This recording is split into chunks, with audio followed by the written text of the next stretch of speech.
but you have never watered the seed, the seeds that you have planted have got dried up without watering. உங்களுடைய ஜெபத்தை நீங்கள் இப்போது ஒருமுறை கூட நீங்கள் யோசித்து பார்த்தீர்கள் என்றால் எல்லா நேரமும் நீங்கள் விதைகளை ஊன்றிக் கொண்டே இருந்தீர்கள். ஆனால் அந்த விதைகளுக்கு நீங்கள் தண்ணீர் ஊற்றி அந்த விதைகளை வளர செய்தீர்கள் என்று சோதித்து பார்த்தால் இல்லை. எனவே அந்த விதைகள் காய்ந்து போயிருக்கும் தண்ணீரின்றி. She is saying for 1 year I was only planting without watering. ஒரு வருடமாக இந்த சகோதரி விதைகளை நட்டுக்கொண்டே இருந்தார்கள், ஆனால் தண்ணீர் ஊற்றவில்லை. The moment you started to water, what happened? நீங்கள் தண்ணீர் ஊற்ற ஆரம்பித்த அந்த நிமிடத்தில் என்ன ஏற்பட்டது? Now when you got the scripture, Jesus, you are the strength of my son's life, you did not even say once, Lord heal me. You were focused on that promise. The problem was gone. நீங்கள் ஆண்டவர் இயேசுவே நீர்தான் என்னுடைய மகனுக்கு பலம் என்று சொல்லி சொன்னபோது நீங்கள் ஒரு முறை கூட உங்கள் ஜெபத்தை நீங்கள் நினைக்கவில்லை. மாறாக அந்த இறை வார்த்தையில் தான் உங்கள் கவனம் இருந்தது. How many times have you been praying for your daughter, Lord heal my daughter, Lord save my daughter? உங்கள் மகளுக்காக நீங்கள் எத்தனை முறை ஆண்டவரே என் மகளை குணப்படுத்தும் என்று ஜெபம் செய்தீர்கள்? He was praying. Okay, but you were saying, Lord please heal my daughter, heal my daughter, heal my daughter, and Jesus is saying first believe that your daughter is healed, first believe, then your daughter will be healed. So how do you believe?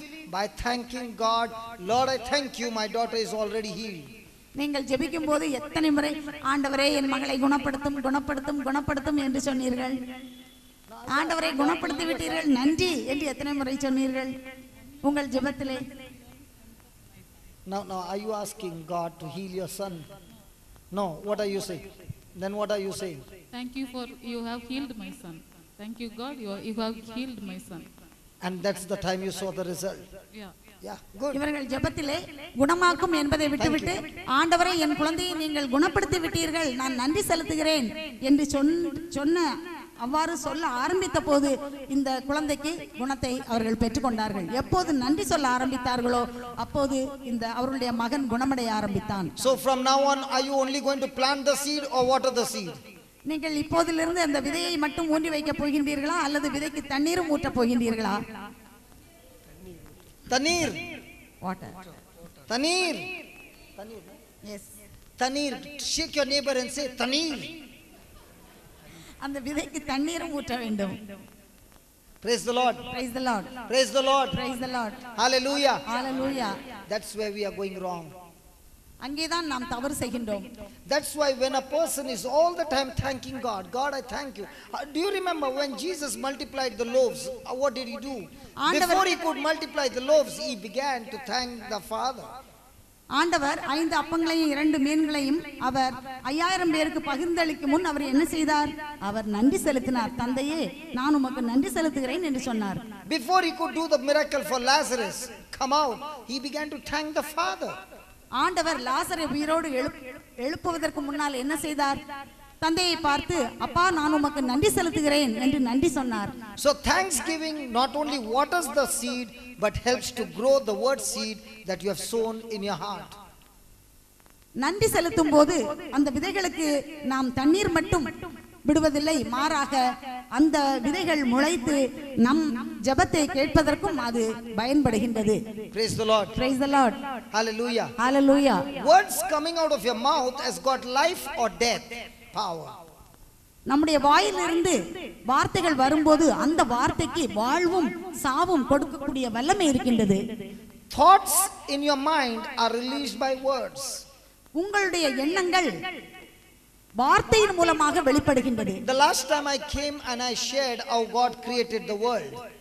போன தடவை நான் வந்திருக்கும் போது கடவுள் எவ்வாறு உலகத்தை உருவாக்கினார் என்பதை பகிர்ந்து கொண்டேன். The last time we saw that God saw with his eyes that the earth was covered with darkness. போன தடவை நாம் பார்க்கும்போது இந்த உலகம் உருவாவதற்கு முன்னால் அது வெறுமையாகவும் இருளாகவும் இருந்தது என்பதை கடவுள் கண்டார். Even though he could see the earth covered with darkness, he did not say darkness, he said let there be light. அவர் இந்த உலகம் ஒரு இருள்மயமாக இருந்த போது இருளை பார்க்கவில்லை, மாறாக அவர் என்ன சொன்னார்? ஒளி உண்டாகுக என்று சொன்னார். So before he could say let there be light, he had to know what is light. அந்த ஒளியை பார்ப்பதற்கு முன்னாலேயே அவர் எண்ணத்திலே அந்த ஒளி என்பது என்ன என்று அவருக்கு இருந்தது. So he opened his mouth and spoke the word. அவர் வாயை திறந்து அந்த வார்த்தையை பேசினார். So what was in his mind, he released that thought by a word. அவருடைய எண்ணத்தில் இருந்த அதை வார்த்தையாக, அந்த எண்ணத்தை வார்த்தையாக அவர் வெளிப்படுத்தினார். Praise the Lord. Praise the Lord. So thoughts are released by a sound. எண்ணங்கள் வார்த்தையாக ஒரு ஒலியாக வெளிப்படுத்தப்படுகின்றது. I am making a sound, she is making a sound. நான் ஒரு சத்தத்தை உண்டாக்குகின்றேன், இந்த சகோதரி ஒரு சத்தத்தை உண்டாக்குகின்றார்கள். But those who understand the sound, those who understand English, they will understand what I am speaking because I am making a sound. ஆங்கிலத்தை புரிந்து கொண்டவர்கள் நான் போடுகின்ற இந்த நான் பேசுகின்ற இந்த வார்த்தையை, இந்த ஒலியை அவர்கள் புரிந்து I கொள்கிறார்கள். don't know what is Tamil, that's why I can't understand that sound. எனக்கு தமிழ் தெரியாது, எனவே அந்த தமிழ் என்ற அந்த ஒலியை என்னால் புரிந்து கொள்ள முடியவில்லை. So she is releasing what is in her thoughts in the form of a sound. இந்த சகோதரி அவருடைய எண்ணத்தில் என்ன இருக்கின்றதோ அதை ஒரு ஒலியாக அவர்கள் வெளிப்படுத்துகின்றார்கள். Praise the Lord. Praise the Lord. Hallelujah. Hallelujah. Hallelujah. Hallelujah. Hallelujah. Hallelujah. Now look at the second sentence. It's a very powerful formula. இந்த இரண்டாவது வசனம், Glorifying God for what you desire before the thing has been made manifest is what makes it a reality in your life. Very powerful. நீங்கள் ஜெபத்தில் கேட்பதை பெற்றுக்கொள்வதற்கு முன்னாலேயே கடவுளை மகிமைப்படுத்தும் போது நீங்கள் என்ன கேட்டீர்களோ அது வெளிப்பாடாக உங்களுக்கு கிடைத்து அது ஒரு உண்மையாக உங்கள் வாழ்க்கையிலே மாறுகின்றது. Every one of us have got different desires in our heart. ஒவ்வொருவரும் நம்முடைய உள்ளத்திலே வெவ்வேறான தேவைகளோடு நாம் இருக்கின்றோம். Sometimes those desires might be not according to God's word. சில சமயங்களிலே நம்முடைய தேவைகள் இறை வார்த்தைக்கு ஒத்து இருக்காது. And that is why God's word says, when you delight in his word, he will give you the desires of his heart. அதனால் தான் ஆண்டவர் சொல்கின்றார், அவருடைய வார்த்தையிலே நாம் மகிழ்ச்சி அடையும் போது நம்முடைய இதயம் ஆண்டவரில் இன்பத்தை தேடு, அப்போது நெஞ்சம் நாடுவதை தருவார் என்று கூறுகின்றார். When you are meditating on his word day and night, God will remove your desires and put his desires in your heart. இரவும் பகலும் அவருடைய வார்த்தையை நாம் தியானம் செய்யும் போது நம்முடைய விருப்பத்தை அவர் மாற்றிவிட்டு அவருடைய விருப்பத்தை நம்முடைய இதயத்தில் அவர் ஏற்படுத்துவார். It's not enough to just have desires of God in your heart. ஆண்டவருடைய விருப்பத்தை மட்டும் நம் இதயத்தில் வைத்துக் கொண்டிருந்தால் மட்டும் போதாது.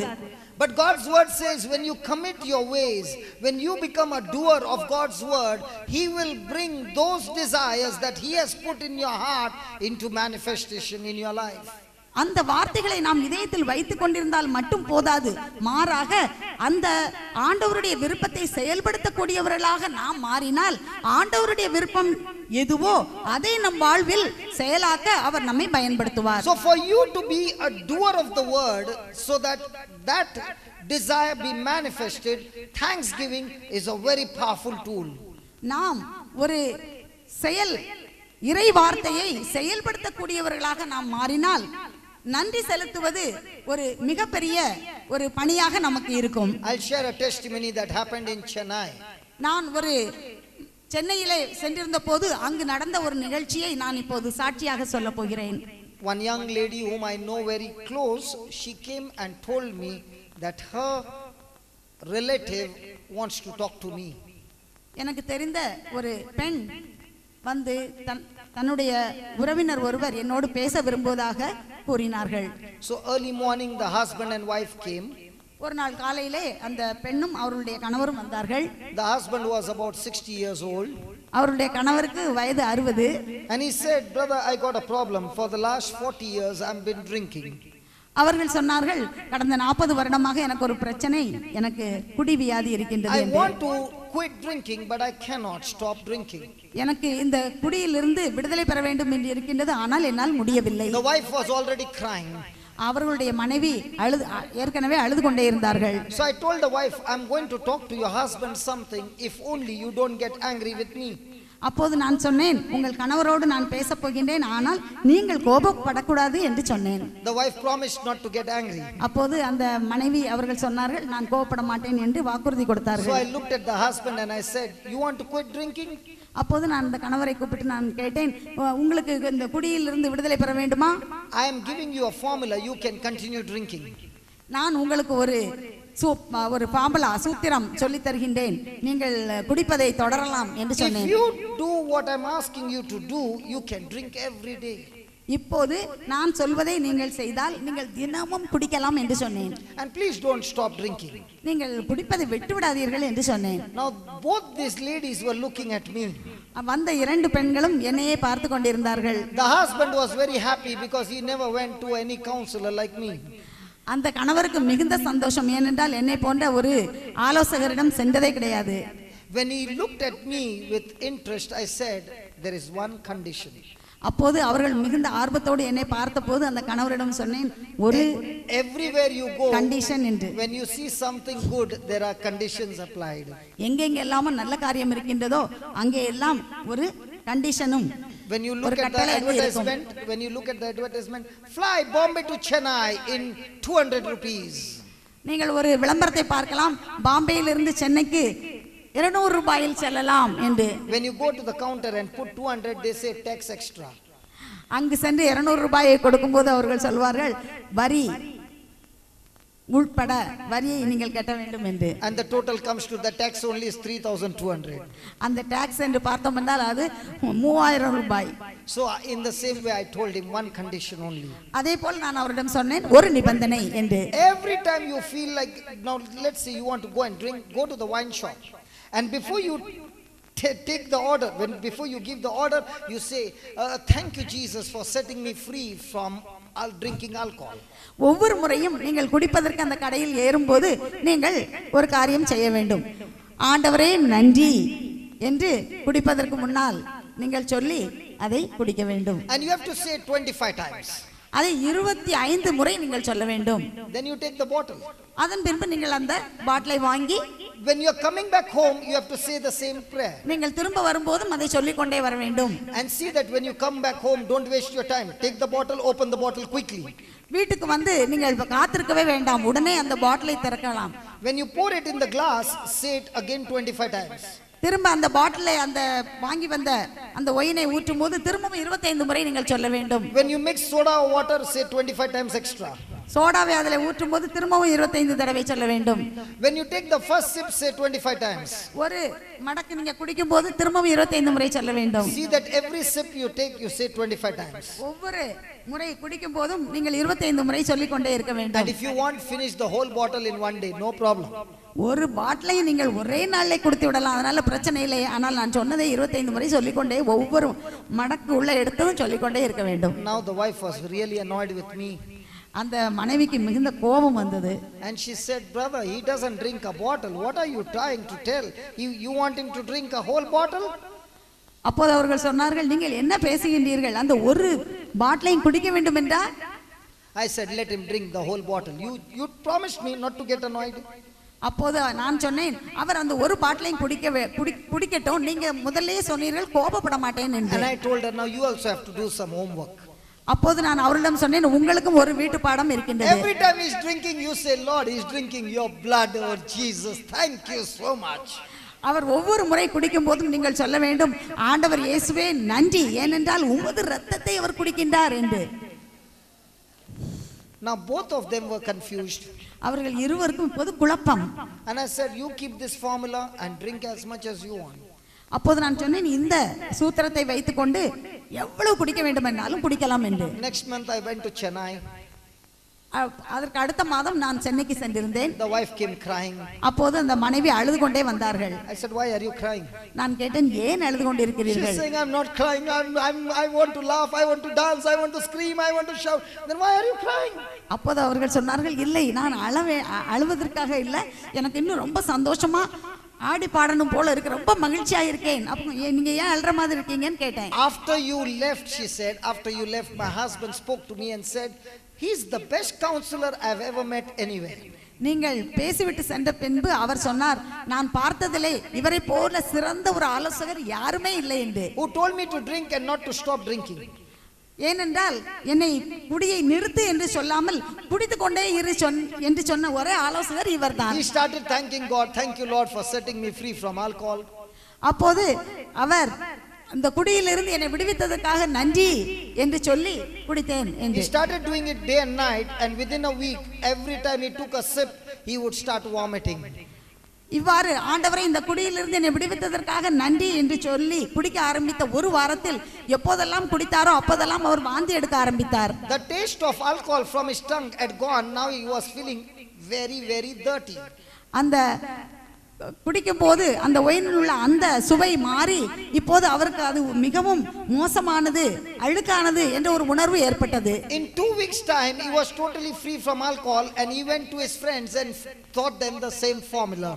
2 வாரத்திற்குள் அவர் அந்த குடியிலிருந்து வெளிவந்து அவர் தன்னுடைய நண்பர்களுக்கு இதே ஃபார்முலாவை, இந்த சூத்திரத்தை அவர் சொல்லிக் கொடுத்தார். What was he doing? அவர் என்ன செய்து கொண்டிருந்தார்? What was the wife doing? அந்த மனைவி என்ன செய்து கொண்டிருந்தார்கள்? All this time, for so many years, they only planted the seed but never watered the seed. But now they started watering the seed day and night, again and again and again, thanking God before the desire could be manifested, and that thanking the God brought the manifestation quickly in their life, and he was totally set free. இவ்வளவு காலமும் முதலில் அவர்கள் என்ன செய்து கொண்டிருந்தார்கள்? அந்த விதையை மட்டும்தான் அவர்கள் ஊன்றி வைத்துக் கொண்டே இருந்தார்கள். ஆனால் அதன் பின்பு என்ன செய்தார்கள்? இந்த குடிவியாதியிலிருந்து விடுதலை பெறும் முன்னாலேயே விடுதலை பெற்றுவிட்டேன் என்ற அந்த நன்றி உணர்வோடு அந்த விதைகளுக்கு தண்ணீர் விட ஆரம்பித்தார்கள். எனவே அவர்கள் எதை விரும்பினார்களோ அந்த குடிவியாதியிலிருந்து அவர்கள் விடுதலையை பெற்றுக் கொண்டார்கள். நன்றி செலுத்தும் போது அவர்களுக்கு அந்த விடுதலை கிடைத்தது. Praise the Lord. Praise the Lord. Let me give you another testimony. Can I? மேலும் ஒரு சாட்சியை நான் சொல்கின்றேன். Hello. Testimonies are boring. உங்களுக்கு சாட்சி எல்லாம் போர் அடிக்கிறதா? I went for the first time to Dubai. நான் முதல் முறையாக துபாய்க்கு சென்றிருந்தேன். And the best thing was I went to a place where I did not know anybody over there, not one person. அதில் வேடிக்கை என்னவென்றால் நான் சென்ற இடத்தில் ஒருவரை கூட எனக்கு தெரியாது. And I met one person over there. We only spoke for the first time in Dubai. நான் அங்கு ஒரு நபரை சந்தித்தேன். அவரை முதல் முறையாக நான் சந்தித்து அவரிடத்துல பேசினேன். So he organized a small group of about 12 people. அங்கு அவர் ஒரு 12 பேரை கூப்பிட்டு ஒரு குழுவாக என்னை சந்திக்கும்படியாக செய்தார். The first day. முதல் நாள். Next day it went to 40 people. இரண்டாவது நாள் 40 ஆள்கள் அங்கு சேர்ந்தார்கள். Third day it went to about 100 plus people. மூன்றாவது நாள் 100க்கும் மேலான மக்கள் அங்கு இருந்தார்கள். We finished a meeting and we were standing down. நாங்கள் அந்த மீட்டிங்கை முடித்துவிட்டு அங்கு கீழே நாங்கள் நின்று கொண்டிருந்தோம். And he said, brother, if this way it begins to multiply, we will have to have a place.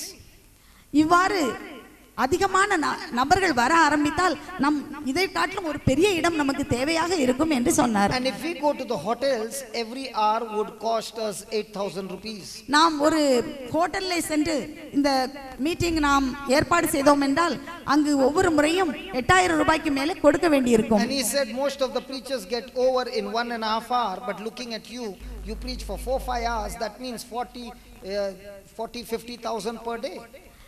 சில போதகர்கள் 1 மணி நேரத்திலே முடித்து விடுவார்கள். ஆனால் நீங்கள் 2 மணி 3 மணி 4 மணி நேரம் என்று எடுத்தால் அதற்கு கொடுக்க வேண்டிய பணம் 50,000 ரூபாயாக அதிகமாக இருக்குமே என்றார்கள். So if you are going to preach for 4 days, 2 lakh rupees.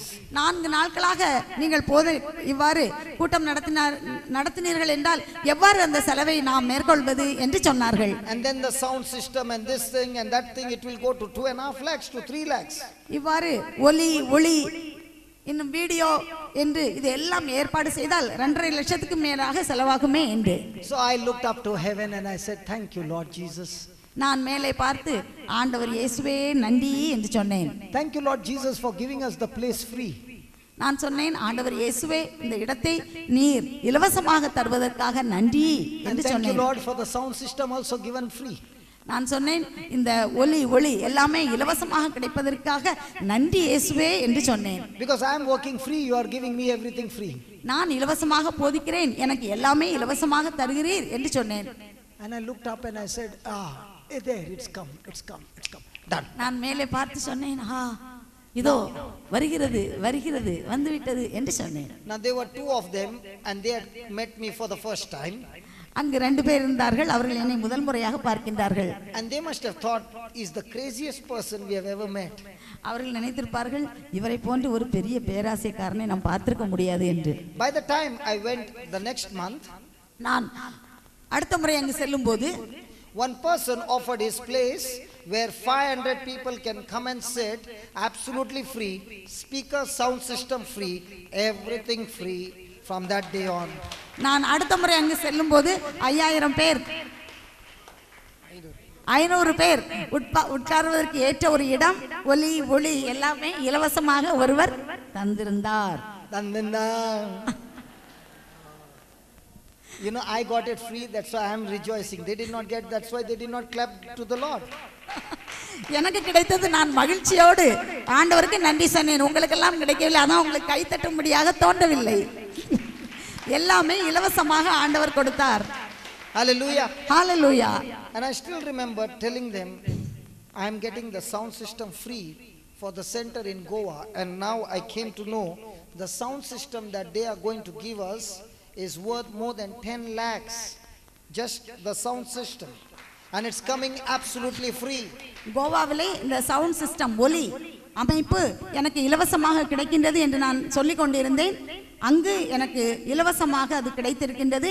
அதனுடைய மதிப்பு 8 லட்சம் ரூபாய். So whenever you have a desire, for before that desire can be manifested, the picture has to be formed in your mind, and that picture will be formed stronger and stronger if you are a person of thanksgiving.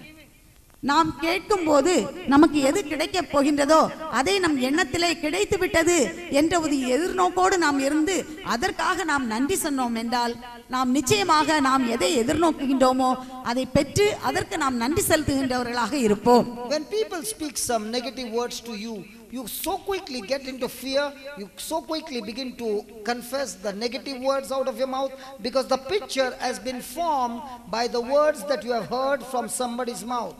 யாராவது எதிர்மறையாக பேசும்போது நீங்கள் அதை கேட்டீர்கள் என்றால் உடனே நமக்கு அந்த எதிர்மறை சிந்தனையும் அதனால் நமக்கு பயமும் அதனால் அப்படிப்பட்ட எண்ணங்களே நமக்கு அதிகமாக இருக்கின்றது. எனவே அந்த எதிர்மறையான சிந்தனை நமக்கு நன்றி செலுத்துவதற்கு தோன்றாமல் பயத்தை தான் ஏற்படுத்துகின்றது. If negative words can form a picture in your mind and you can speak it out with confidence, how much more when you start receiving God's word and begin to thank those that God has already done it for you through his son Jesus on the cross. Now the picture that is formed in your mind will bring forth manifestation in your life.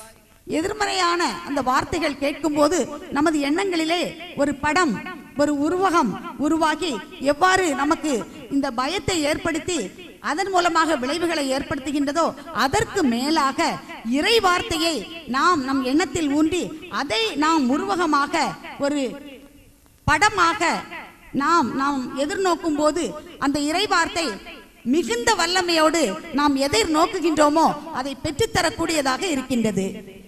How much time do you spend thanking God and how much time do you spend speaking about your problem? எவ்வளவு நேரம் நீங்கள் நன்றி செலுத்த செலவழிக்கின்றீர்கள்? எவ்வளவு நேரம் உங்களுடைய பிரச்சனையை பற்றியே நீங்கள் பேசி உங்கள் நேரத்தை செலவழிக்கின்றீர்கள்? If you have to start thanking God, starting from your head to your toe, every organ that is functioning perfectly, I tell you, there is no time for you to even think about your problem. உங்கள் உச்சியிலிருந்து உள்ளங்கால் வரை உங்கள் உறுப்புகள் எல்லாம் செயல்பட்டு கொண்டிருக்கின்றன. அதை நினைத்து நீங்கள் நன்றி செலுத்த ஆரம்பித்தீர்கள் என்றால் உங்களுக்கு உங்கள் பிரச்சனையை பற்றி யோசிப்பதற்கு நேரமே இருக்காது. When you are a person who is thanking God all the time, there is no place for you for murmuring or complaining or grumbling. நீங்கள் ஒரு நன்றி செலுத்தக்கூடிய ஒரு நபராக இருந்தால் உங்களுக்கு முறுமுறுக்கவோ அல்லது குறை பேசவோ குறை சொல்லவோ உங்களுக்கு நேரமே இருக்காது. Let's look at the third sentence. Taking advantage of the opportunity to give thanks enables God to turn your captivity. அடுத்த ஒரு வசனத்தை நாம் பார்ப்போம். அங்கு நமக்கு நன்றி செலுத்தக்கூடிய இந்த வாய்ப்பை நாம் பயன்படுத்தும் போது நம்முடைய அடிமைத்தனத்தை நமக்குள்ள தீமையை ஆண்டவருக்கு நன்மையாக மாற்ற முடியும். Let me give you a story from the Bible. நான் ஒரு விவிலியத்திலிருந்து ஒரு கதை ஒன்றை உங்களோடு பகிர்ந்து கொள்ளப் போகிறேன். There is Paul and Silas who are going every day to the temple and preaching the word of God. பவுலும் சீலாவும் ஒவ்வொரு நாளும் ஆலயத்துக்கு ஜெபக்கூடத்திற்கு சென்று இறைவார்த்தையை போதிக்க சென்றார்கள். In Acts chapter 16. திருத்தூதர் பணிகள் 16வது அதிகாரத்தில் இது கொடுக்கப்பட்டுள்ளது. And there is a slave girl who has got an evil spirit by which she is prophesying. ஒரு அடிமை பெண் ஒரு சக்தியினால் இறைவாக்கு உரைக்கக்கூடியவளாக இருந்தாள். And she is telling, these are the servants of the Most High, listen to them. அவள் அங்குள்ள மக்களை பார்த்து இவர்கள் இருவரும் ஆண்டவருடைய தூதர்கள், இவருக்கு நீங்கள் செவிசாயுங்கள் என்று சொன்னாள். For a long time I was wondering why Paul got angry on that lady, on that girl. அதிக நாட்களாக நான் யோசித்துக் கொண்டிருந்தேன், ஏன் பவுலுக்கு அந்த பெண் மேல் கோபம் வந்தது என்று. This girl was screaming and telling the people, listen, these are the servants of the Most High God, please listen to them. இந்த பெண் கூச்சலிட்டுக் கொண்டிருந்தாள், இவர்கள் தான் ஆண்டவருடைய தூதர்கள், இவர்களுக்கு நீங்கள் செவிசாயுங்கள் என்று. Then why should Paul get angry with her, with that spirit? பின் ஏன் அந்த சக்தியோடு பவுலுக்கு கோபம் வர வேண்டும்? Isn't she doing a good job? அவள் ஒரு நல்ல செயலை செய்து கொண்டிருந்தாள் அல்லவா? Paul got angry because the spirit was deceiving the people. பவுலுக்கு கோபம் வந்தது ஏனென்றால் இந்த ஆவி மக்களை ஏமாற்றிக் கொண்டிருந்தது. The spirit was deceiving by telling those people that the prophecy that this girl was doing using the same spirit, the spirit wanted to reveal to them that this spirit is a holy spirit and not an evil spirit.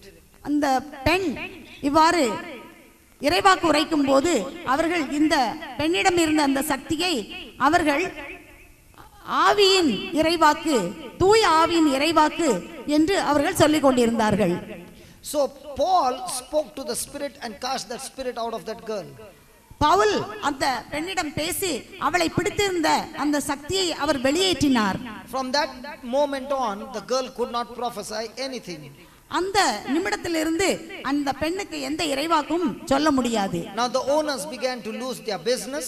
எனவே அந்த அவளை வைத்து ஒரு தொழில் வியாபாரம் செய்து கொண்டிருந்தவர்களுக்கு வருமானம் நின்று போயிற்று. So they caught hold of Paul and Silas and put them in the prison, but before putting them into the prison, they beat them up with rods. எனவே அவர்கள் பவுலையும் சீலாவையும் பிடித்து நன்றாக நைய புடைத்து அவர்களை சிறையில் தள்ளினார்கள். They both must be in the prison. அவர்கள் இருவரும் சிறையில் இருந்தார்கள். What they must have told each other? அவர்கள் ஒருவருக்கொருவர் என்ன சொல்லிக் கொண்டிருந்திருப்பார்கள்? God, I was preaching your word. ஆண்டவரே, நான் உம் வார்த்தையை I cast out that demon out of her. அவளை பிடித்திருந்த அந்த பேயை வெளியே விரட்டினேன். And this is what I get. அதற்கு பதிலாக எனக்கு இதுதான் கிடைத்தது. Were they both sitting and crying? அவர்கள் இருவரும் உட்கார்ந்து அழுது கொண்டிருந்தார்களா? Were they complaining and grumbling? அவர்கள் இருவரும் குறை சொல்லிக் கொண்டு முறுமுறுத்து கொண்டிருந்தார்களா? The Bible says they were praising and thanking God. வேதாகமம் சொல்கின்றது அவர்கள் ஆண்டவரை புகழ்ந்து நன்றி செலுத்தி பாடிக்கொண்டிருந்தார்கள். They were praising and thanking God with such a loud voice that even the prisoners who were outside could hear them. அவர்கள் மிகுந்த சத்தத்தோடு ஆண்டவரை புகழ்ந்து பாடி நன்றி செலுத்தியது அந்த சிறையில் அங்கே இருந்த அனைவருக்கும், வெளியே இருந்த அனைவருக்கும் கேட்டது. And suddenly the power of God showed up in that place. உடனே வேகமாக திடீரென்று ஆண்டவருடைய சக்தி அங்கு The word வெளிப்பட்டது. of God says the foundation shook. அந்த அடித்தளமே அசைந்தது என்று வேதாகமம் The கூறுகிறது. doors flung open. அந்த அவர்களை அடைத்து வைத்திருந்த அந்த அறையின் கதவு திறந்தது. And the chains were broken. அவர்களை பிணைத்து வைத்திருந்த அந்த சங்கிலிகள் கழண்டு This is விழுந்தன. a fantastic example. இது மிகவும் ஒரு ஆச்சரியமான When a person ஒரு is in உதாரணம். captivity, when a person is in trouble, when a person is bound and he opens his mouth and gives God praise and thanksgiving, it destroys the foundation, it breaks the foundation, it opens the door and breaks the chain of bondage that the enemy has bound you, and you are set free. ஒருவர் அடிமைத்தனத்தில் வேதனையில் பிரச்சனையில் இருக்கும்போது ஆண்டவரை புகழ்ந்து பாடும்போது அந்த அடிமை விலங்குகள் உடைக்கப்படுகின்றன. அடிமைத்தனத்திலிருந்து விடுவிக்கப்படுகின்றார்கள். பிரச்சனையிலிருந்து தீர்வு கிடைக்கின்றது. ஆண்டவரை புகழும் போது அங்கு அவர்களுக்கு அந்த பிரச்சனையிலிருந்து அவர்களுக்கு விடுதலை கிடைக்கின்றது. So you must be a person that the more the enemy is trying to bind you, you must be a person who opens your mouth and start praising God for who he is, thanking God for what He has done in your life. எதிரியான அலகை எப்போதெல்லாம் உங்களை நெருக்கும் போது, பிரச்சனை கொடுக்கும் போது, நீங்கள் வாயை திறந்து இறை வார்த்தையை சொல்லி ஆண்டவரை புகழ்ந்து நீங்கள் நன்றி செலுத்தும் போது அதிலிருந்து நீங்கள் விடுதலையை பெற்றுக் கொள்வீர்கள். The devil wants you to sit and cry. சாத்தான் உங்களை உட்கார்ந்து அழும்படியாக விரும்புகின்றான். Nowhere in the Bible you will find any person who was crying received a miracle. பைபிளிலே, வேதாகமத்திலே ஒரு இடத்திலிருந்து அழுதவர்கள் விடுதலையை, ஒரு அற்புதத்தை கண்டு கொண்டார்கள் என்று நாம் பார்ப்பதில்லை. But again and again in the Bible you find that when there was captivity, when they were bound, they opened their mouth and began to praise and give thanks to God, and that opened the door for a miracle. எங்கே எல்லாம் வேதாகமத்தில் பிரச்சனையிலும் அடிமைத்தனத்திலும் அங்கு விலங்குகளோடும் இருந்தவர்கள் புகழ்ந்து பாடும்போது இறை வார்த்தையின் வல்லமையை உணர்ந்து அவர்கள் அந்த வார்த்தையினால் விடுவிக்கப்பட்டு அவர்கள் பிரச்சனையிலிருந்து விடுதலை ஆனதை தான் இந்த வேதாகமம் சொல்கின்றது. Your praise and thanksgiving has the power to bring the very presence of God in the place where you are bound. உங்களுடைய புகழ்ச்சியும் உங்களுடைய நன்றி செலுத்தலும் ஆண்டவருடைய வல்லமையை கொண்டு வந்து உங்கள் பிரச்சனையிலிருந்து விடுதலை பெறுவதற்கு அது உதவுகின்றது. Your praise and thanksgiving has the power to open the door of your miracle. உங்களுடைய நன்றியும் உங்களுடைய புகழும் உங்களுடைய அந்த விடுதலையையும் இன்னும் அதிசயத்தையும் நீங்கள் பெற்றுக்கொள்வதற்கு கதவை திறக்கின்றது. Your praise and your thanksgiving paralyzes the enemy. He cannot come against you anymore. உங்களுடைய புகழ்ச்சியும் நன்றி செலுத்துதலும் உங்களுடைய எதிரியான அலகையை செயலிழக்க செய்கின்றது. உங்கள் வாழ்க்கையில மீண்டும் நுழையாதபடி செய்கின்றது. So you, instead of looking at your problem, start looking at God and begin to give Him praise and thanksgiving. உங்களுடைய பிரச்சனையை நீங்கள் பார்த்து கொண்டிராமல் ஆண்டவரை பார்த்து அவருக்கு புகழ்ச்சியையும் நன்றியையும் நீங்கள் செலுத்துங்கள். Everybody seated here want God to do something for you. இங்கு உட்கார்ந்திருக்கின்ற ஒவ்வொருவருக்கும் ஆண்டவர் ஏதாவது ஒன்று செய்ய வேண்டும் என்று நீங்கள் விரும்புகின்றீர்கள். God is ready to move into action, but before God can move into action, He wants you to move into action by opening your mouth and giving Him praise and thanksgiving. ஆண்டவர் செயல்படுவதற்கு முன்னால் அவர் நீங்கள் செயல்பட வேண்டும் என்று விரும்புகின்றார். உங்கள் வாயை திறந்து நீங்கள் ஆண்டவருக்கு நன்றி செலுத்த வேண்டும் என்று விரும்புகின்றார். That's why God's word says you draw closer to God and God will draw closer to you. எனவேதான் வேதாகமம் சொல்கின்றது, நீ ஆண்டவரை நாடி வந்தால் ஆண்டி வந்தால் அவர் உன்னை தேடி வருவார் என்று சொல்கின்றது. How do you draw closer to God? எவ்வாறு நீங்கள் ஆண்டவரிடத்தில் நெருங்கி செல்வீர்கள்? You draw closer to God by praising Him for who He is. நீங்கள் ஆண்டவர் யாராக இருக்கின்றார் என்பதை புகழ்ந்து கொண்டு அவரிடத்தில் நெருங்கி செல்ல முடியும். By thanking God for what He has done in your life in the past. உங்களுடைய வாழ்க்கையிலே, கடந்த கால வாழ்க்கையிலே ஆண்டவர் உங்களுக்கு என்ன செய்திருக்கின்றார் என்பதை நினைத்து நீங்கள் நன்றி செலுத்தும் போது நெருங்கி செல்ல முடியும். Your life is decided by what you choose to focus on. உங்களுடைய வாழ்க்கை நீங்கள் எதை நீங்கள் பார்க்கின்றீர்களோ, எதை இலக்காக வைக்கின்றீர்களோ அதன் மூலம் தீர்மானிக்கப்படுகின்றது. This cameraman who is standing right in front of me has got a camera where he can take the whole stage on his screen. எனக்கு எதிராக இருக்கின்ற இந்த சகோதரர் கேமராவை வைத்துக்கொண்டு இந்த ஸ்டேஜில் முழுவதுமாக, மேடையிலே முழுவதுமாக இருக்கதை அவர் படம் பிடிக்க முடியும். But if he zooms his lens, he can take only one eye on the whole screen. அவர் இதில் வைத்திருக்கின்ற அந்த கருவியை மிகவும் சிறிதாக அவர் அங்கு அட்ஜஸ்ட் செய்தார் என்றால் மிக சிறிதாக என் கண்ணை மட்டும்தான் அவருக்கு அதை எடுக்க முடியும். In the same way we got a camera in our mind. அதே போல் நம்முடைய எண்ணத்திலும், நம்முடைய மைண்ட்ல எண்ணத்திலேயும் ஒரு கேமரா இருக்கின்றது. In this mind I can see everybody. அந்த எண்ணத்தை வைத்து, அந்த கேமராவை வைத்து நான் எல்லோரையும் பார்க்க முடியும். But in the same mind I can focus on only one thing. ஆனால் இந்த எண்ணத்தை வைத்துக்கொண்டு, இந்த கேமரா வைத்துக்கொண்டு ஒன்றை தான் நான் அதை குறிப்பிட்ட இலக்காக வைக்க முடியும். The devil wants you to focus on your problems. சாத்தான் எப்போதும் உங்களுடைய பிரச்சனையை தான் நீங்கள் கூர்ந்து நோக்க வேண்டும் என்று, because whatsoever you focus on you are going to magnify. எப்போது நீங்கள் அந்த பிரச்சனையை கூர்ந்து பார்க்கின்றீர்களோ அதை பெரிதுபடுத்துகின்றீர்கள். Because your life is decided by what you choose to magnify. ஏனென்றால் உங்கள் வாழ்க்கை நீங்கள் எதை பெரிதுபடுத்த விரும்புகின்றீர்களோ அதில் தான் அடங்கி இருக்கிறது. When you saw these people who were standing for back pain to be healed, இங்கு வந்து நிறைய பேர் முதுகு வலிக்காக நின்றார்கள். you have noticed that I did not even make one prayer for the back to be healed. அங்கு அவர்கள் நிற்கும்போது அவர்களுக்காக நான் ஒரு முறை கூட அதை குறித்து நான் ஜெபிக்கவில்லை. But we began to magnify God's word. ஆனால் நாம் ஆண்டவருடைய வார்த்தையை இங்கு பெரிதுபடுத்தினோம். We began to focus on God's word. நாம் ஆண்டவருடைய வார்த்தையை நாம் கூர்ந்து அதை இலக்காக வைத்து பார்த்தோம். And what happened? அங்க என்ன நடந்தது? Even without asking for the back to be healed, when you begin to magnify God, when you begin to thank God, the miracles just happened so quickly. நாம் ஆண்டவருடைய வார்த்தையை நாம் பெரிதுபடுத்திய போது, ஆண்டவரை நாம் மகிமைப்படுத்திய போது, அங்கு நாம் பார்த்த முதுகு வலிக்காக ஜெபிக்காமல் இவ்வாறு அவருடைய வார்த்தையை பெரிதுபடுத்திய போது அங்கு அவர்களுக்கு சுகம் கிடைத்தது. So your life is decided by what you choose to believe. உங்களுடைய வாழ்க்கை நீங்கள் எதை நம்புகின்றீர்கள் என்பதை பொறுத்து தீர்மானிக்கப்படுகின்றது. I believe for that man to be healed of this.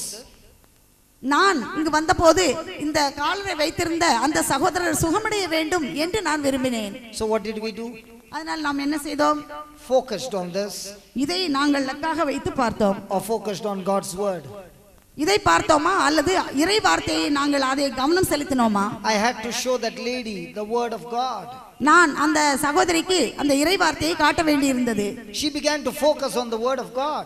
அவர்கள் அந்த இறை வார்த்தையை அவர்கள் கவனமுடன் அதிலே கவனத்தை செலுத்தினார்கள். She began to magnify God's word. அந்த இறை வார்த்தையை அவர்கள் பெரிதுபடுத்தினார்கள், மகிமைப்படுத்தினார்கள். She began to believe God's word. அந்த இறை வார்த்தையை அவர்கள் நம்ப ஆரம்பித்தார்கள். What happened? அப்போது என்ன நடந்தது? She did not say, Lord, heal him of that sickness. அவர்கள் சொல்லவில்லை இந்த சகோதரி ஆண்டவரே இந்த சகோதரியை குணப்படுத்தும் என்று சொல்லவில்லை. But she said what God's word said. ஆனால் அவர்கள் கடவுளுடைய வார்த்தை என்ன சொன்னதோ அதைத்தான் சொன்னார்கள். Lord, you said, when I lay hands on the sick, because I believe in you, they shall recover. ஆண்டவரே நீர் சொல்லி இருக்கிறீர் என் கரத்தை இந்த சகோதரன் மேல் நான் நீட்டும் போது இவர் சுகத்தை பெற்றுக் கொள்வார் என்று கூறினார்கள். Once she finished that, she began to say, thank you Lord for healing him. அதை முடித்தவுடன் அவர்கள் என்ன சொன்னார்கள்? ஆண்டவரே இந்த சகோதரரை குணப்படுத்தி இருக்கிறீர், நன்றி ஆண்டவரே என்று சொன்னார்கள். Try to recollect, she did not even say once, Lord heal him. நீங்கள் திரும்ப யோசித்து பாருங்கள், அவர்கள் ஒரு முறை கூட இந்த சகோதரரை குணப்படுத்தும் என்று அவர்கள் சொல்லவில்லை. You know why? ஏன்? Because the power to heal God has already given it to us. If you're going to say Lord heal him, God is saying no, I have given it to you. You open your mouth and speak it and I will do it for you. ஏனென்றால் இந்த குணப்படுத்தக்கூடிய இந்த வல்லமை ஏற்கனவே ஆண்டவர் கொடுத்திருக்கின்றார். எனவே ஆண்டவரே குணப்படுத்தும் என்று இப்போது கேட்டாலும் ஏற்கனவே குணப்படுத்தி விட்டேன், குணப்படுத்தக்கூடிய வல்லமையை நான் கொடுத்து விட்டேன், எனவே அதை பயன்படுத்து என்றுதான் ஆண்டவர் கூறுவார். Now God wants to do one more miracle. ஆண்டவர் மீண்டும் இன்னும் ஒரு அற்புதத்தை செய்ய, அதிசயத்தை செய்ய Are you ready, விரும்புகிறார். my friend? நீங்கள் தயாராக இருக்கின்றீர்களா? Are you ready, my friend? தயாராக இருக்கின்றீர்களா? Okay. Now, can you two come here? நீங்க இங்க வரலாமா? Yeah. நீங்க ரெண்டு பேரும். No. Just sit down. Please come here. We are going to do what happened in the Bible. நாம் இப்போது பைபிளிலே வேதாகமத்தில் நடந்த ஒரு நிகழ்ச்சியை நாம் செய்ய போகின்றோம். One day, Peter and John were going to the temple, that is in Acts chapter 3. ஒரு நாள் பேதுருவும் யோவானும் ஜெபக்கூடத்திற்கு சென்று கொண்டிருந்தார்கள். திருத்தூதர் பணி 3ஆம் அதிகாரத்திலே அதை வாசிக்கின்றோம். Doctor, can you sit down here? Doctor நீங்க இங்க வந்து உட்காருங்க. I want you to watch very clearly. And the same thing is going to happen before eyes. கவனமாக நீங்க இப்போ பார்க்கணும். அதே இது இப்போ உங்களுக்கு நடக்க போகுது. Now Peter and John were going to the temple, and let's say there was a crippled man sitting by the temple side. பேதுருவும் யோவானும் அந்த ஜெபக்கூடத்திற்கு சென்றார்கள்.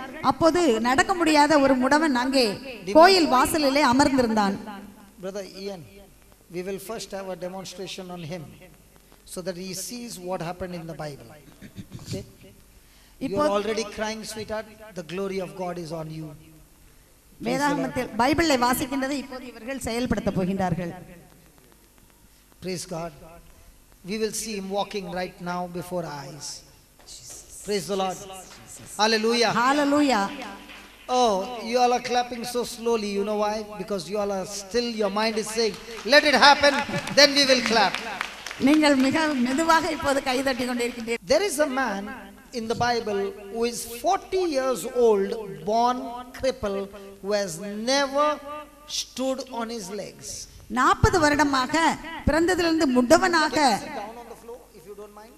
முடவனாக இருந்த ஒரு மனிதன் ஒரு நாளும் எழுந்து நிற்க முடியாத ஒரு மனிதனை நாம் பார்க்கின்றோம். வேதாகமத்திலே அங்கு குறிப்பிடப்பட்டுள்ளது. Now according to the word of God, this man is born crippled. வேதாகமத்தின் இறை வார்த்தையின்படி வேதாகமத்தில் என்ன சொல்லி இருக்கிறது என்றால் பிறவியிலேயே பிறவி முடவன் என்று சொல்லி இருக்கிறது. His people would bring him and put him at the gate, and every day he would be asking for alms.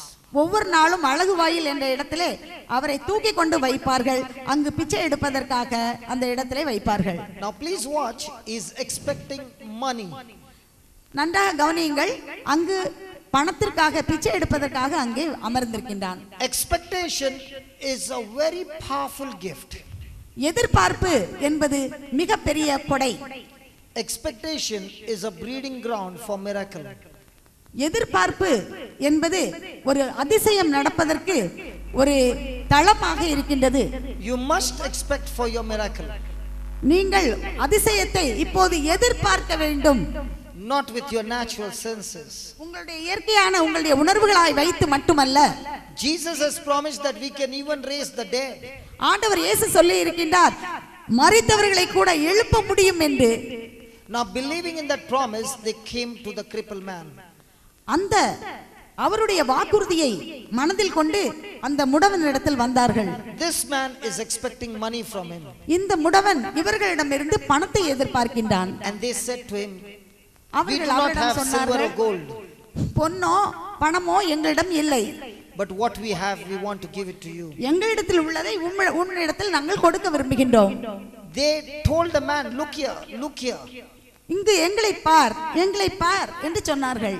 They wanted to change his expectation from money to Jesus. அவர்கள் இந்த மனிதனுடைய எதிர்நோக்கு பணத்திலிருந்து இயேசுவுக்கு மாற வேண்டும் என்று சொல்லி அவரை பார்த்து சொன்னார்கள். That's why the word of God says we do not have silver or gold. அதனால் தான் இறைவாக்கு சொல்கின்றது எங்களிடத்திலே வெள்ளியோ பொன்னோ இல்லை என்று. But what we have we give to you. எங்களிடத்தில் என்ன இருக்கின்றதோ அதை உனக்கு தருகிறேன் என்று சொன்னார்கள். And they said, in the name of Jesus Christ of Nazareth, அவர்கள் சொன்னார்கள் நாசரேத்தூர் இயேசுவின் பெயரால் rise up and walk. எழுந்து நட. Now this man could have said to them, இந்த மனிதர் அவர்களிடத்தில் திரும்ப சொல்லி இருக்கலாம் 40 years of my age I have never stood in my life. 40 வருட காலத்தில் நான் ஒரு நாள் கூட எழுந்து நின்றதில்லை என்று சொல்லி இருக்கலாம். How are you saying that I can walk? இப்போது நீங்கள் எப்படி சொல்லலாம் நான் நடப்பேன் என்று? Did the man do that? அந்த மனிதன் அவ்வாறு செய்தானா? The man did not speak a word. அந்த மனிதன் ஒரு வார்த்தை கூட பேசவில்லை. He believed the word. அவன் அந்த வார்த்தையை நம்பினான். And pulled him out. அவனை தூக்கி எடுத்தார்கள் என்று. The man அந்த மனிதன் did not resist them, அவர்கள் இழுக்கும் போது அவன் மறுப்பு தெரிவிக்கவில்லை. but believed in them. அவர்களை நம்பினான். Believed in Jesus whom they spoke about. அவர்கள் பேசிய இயேசு கிறிஸ்துவை நம்பினான். And it is only after pulling him the power of God began to flow. அவனை கரத்தை பிடித்து இழுத்த போது ஆண்டவருடைய அந்த வல்லமை செயல்பட ஆரம்பித்தது. And the word of God says, இறைவார்த்தை சொல்கின்றது his legs and hands got straightened up. அவனுடைய கைகளும் கால்களும் சரியாக மாறிவிட்டது. And he began to walk. நேரானது. அவன் Can you நடக்க just wait for ஆரம்பித்தான். அதை Can you நீங்கள் just do it, then you go there. நீங்கள் இப்போது இவருக்கு அதை Speak those செய்யுங்கள். words, I do not have silver or gold. நீங்கள் அந்த வார்த்தையை சொல்லுங்கள். I do not have silver or gold, but what I have I give to you. வெள்ளியோ பொன்னோ இல்லை. Now in the name of Jesus, pull him up, pull him up. Okay, now go there and do the same.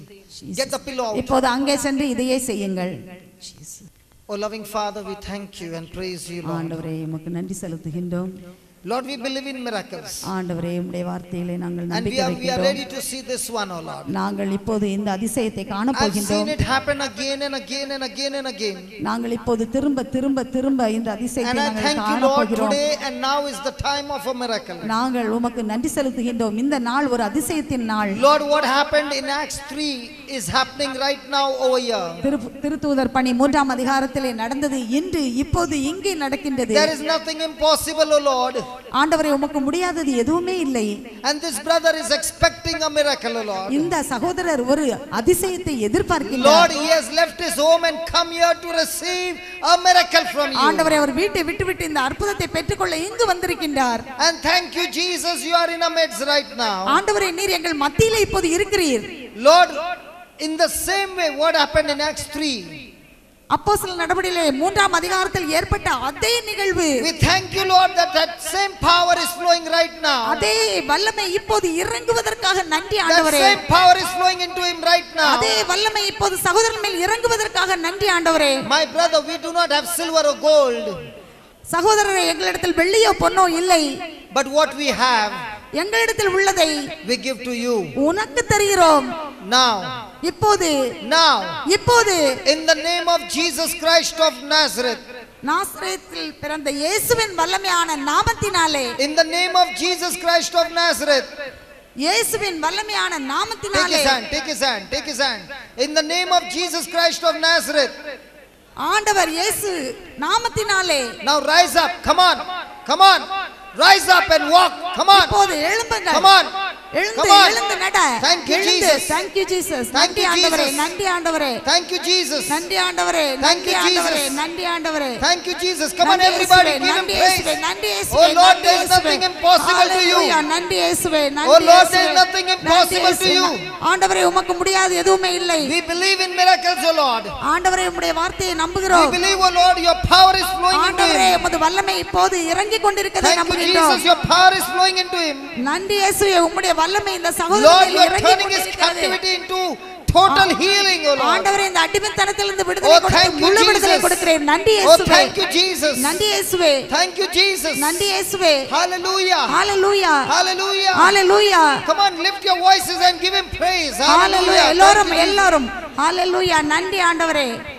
நன்றி ஆண்டவரே. கால்களை நீர் வலப்படுத்துவதற்காக நன்றி. ஹalleluya. ஹalleluya. ஹalleluya. ஹalleluya. நன்றி ஆண்டவரே. நன்றி ஆண்டவரே. நன்றி. அனைவரும் நன்றி செலுத்துவோம். ஹalleluya. ஹalleluya. நன்றி ஆண்டவரே. நன்றி இயேசுவே. நன்றி இயேசுவே. நன்றி இயேசுவே. நன்றி இயேசுவே. நன்றி இயேசுவே. ஹalleluya. ஹalleluya. நன்றி ஆண்டவரே. நன்றி ஆண்டவரே. ஹalleluya. ஹalleluya. நன்றி ஆண்டவரே. நன்றி இயேசுவே. நன்றி. ஹalleluya. நன்றி ஆண்டவரே. ஹalleluya. ஹalleluya. நன்றி ஆண்டவரே. நன்றி ஆண்டவரே.